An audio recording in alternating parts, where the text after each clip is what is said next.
Salut à tous once again. I'm at Marcoussis, which is of course the headquarters of the French national rugby team, and what a game in store tonight. France versus Ireland, a mouth-watering prospect, and of course it's a must-win situation.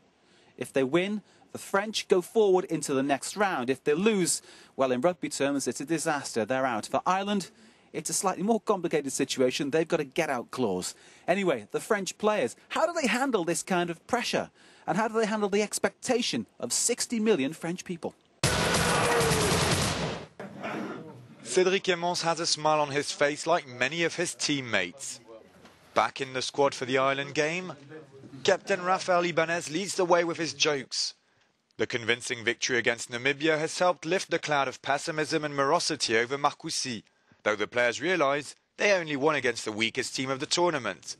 During the latest trainings, Coach Laporte organised very physical sessions, highlighting the need to be successful in the line-outs, an area where the Irish team excel. Vincent Clerc, who scored the winning try in the last opposition between both teams, knows the importance of tonight's game. It's a definite turning point in the group, and we can't afford to lose. That means a lot of pressure, but it's a good sort of pressure. We won't let ourselves be crushed by the pressure, which is what happened a bit when we played against Argentina. We can't wait to get to the stadium on Friday night, and we can't wait to play the match. We have to win. We have no choice in that. We're under no illusions. Laporte announced the starting line-up with one major surprise. He's decided to leave out Yannick Josion. Clément Pointrenaud will continue as fullback. Same for the halfback pair Michalak-Elissalde. Bitsen, Thion, Ibanez and Miou return. Sébastien Chabal will be starting for the second time in the row. Quite a promotion for a player who was Laporte's wildcard in the early days of the competition. The staff believes Chabal's explosiveness will help free space for his teammates. All the players are adamant they will need to be in top form against Ireland. We can't leave ourselves in a position where we have regrets, which is what happened when we played against Argentina. We didn't really play, and we made the sort of mistakes we don't usually make.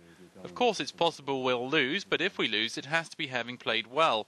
If we have no regrets, I'm sure we'll win. For the opening game against Argentina, the French proved incapable of coping with the pressure. Tonight, they have no other choice than to win by all means. If they lose to Ireland, it's highly unlikely they will qualify for the next stage, and France can't afford that. They are hosting this World Cup after all.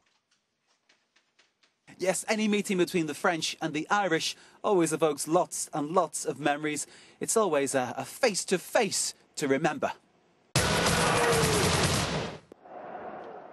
Playing against France brings back painful memories for the Irish. The countries meet every year in the Six Nations Championship. And this year in Dublin, Ireland's hopes of only a second Grand Slam in their history were dashed when Vincent Clerc scored a late try to win the game for the French. At the Stade de France in 2006, first-half errors from the Irish gifted France tries, and France went on to win by 43 points to 31. Led by Fabien Galtier, France sent Irish hero Keith Wood into retirement with victory in the quarter-finals of the 2003 World Cup in Australia. Les Bleus produced a devastating first half of pacey 15-man rugby as they raced into a 27 points to nothing half-time lead. Imanol Aranadorki's try showed the gulfing class on that particular night in Melbourne. The teams also met in the quarter-finals in 1995, the only other time they've played each other at a World Cup, and France eased past an Irish team which was struggling to come to terms with the game becoming professional. Philippe Saint-André scored one of France's tries.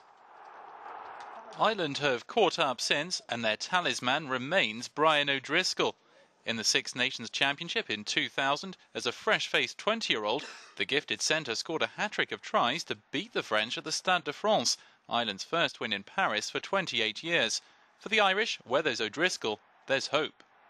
Yes, tonight the Stade de France will be packed, and two countries will be glued to their television sets. Even the politicians are turned on by it. If Brian O'Driscoll is able to play his normal game, I think, you know, over the last number of games, to a certain extent, he has been identified as somebody who needs to be watched. And if he's let play, I think Ireland could win. You know, if France take him out, it might be different. The French team have a bit of the fact that they're at home, even though they had a disappointing first game, I think they have a bit of an advantage. You know, we would hopefully we would qualify with France and maybe meet France in the final. So will this pool match bring back the crowing from this wonderful French cockerel? Only time will tell, of course. Don't forget, of course, our rugby blog, which is on our website, France24-EN-Rugby-September. We want your views about the game. All I can say to you now is have a good time, whatever happens. See you tomorrow.